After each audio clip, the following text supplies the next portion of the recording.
Hey there, Mr. Colby Sharp. Happy Saturday. I hope you're having a most perfect day. It is right now January 2nd, 2013, and I am standing beside Lake Michigan in Chicago. The reason I came to Lake Michigan is because when I first started reading the Westing game, I thought it took place in Chicago, because right away on the first page they mention Lake Michigan and some beautiful buildings, and anyone who's ever been to Chicago knows that along Lakeshore Drive is some of the best property in the city. Right over there is Navy Pier.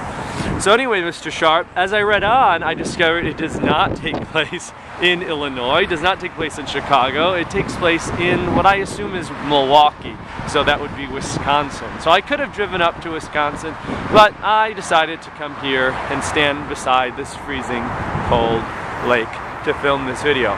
So let's move on, Mr. Sharp, because I need to go because I'm pretty cold. I'm not wearing a hat, and I do have gloves on today, so those of you who said last time when you saw the video in front of Macy's, Chicagoans are not properly dressed.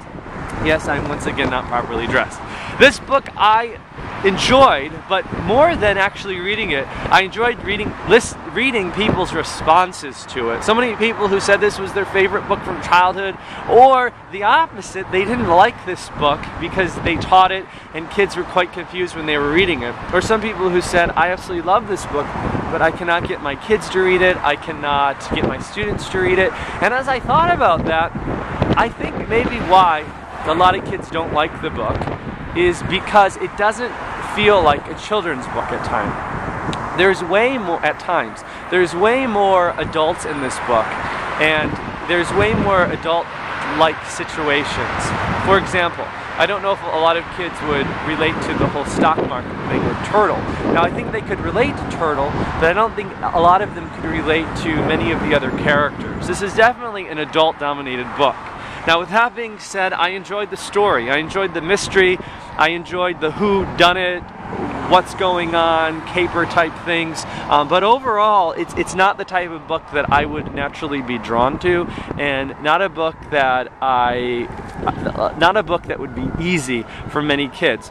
Our fourth graders are going to read this later in the year. I just purchased a bunch of copies for the gifted teacher, so I'll be curious to discuss the book with the kids and see what they think of it. And maybe through that discussion, I'll be able to see if any of them bring up that they were unable to relate to a lot of the, to a lot of the characters in this book. All right, so Mr. Sharp, I'm gonna go.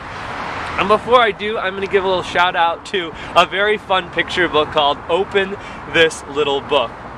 And I'm not going to open it because I want everyone watching this video to locate a copy and open it up and then let me know what you think, because I think it is a very, very, very fun picture book, and I know your children, Mr. Sharp, enjoyed a lot.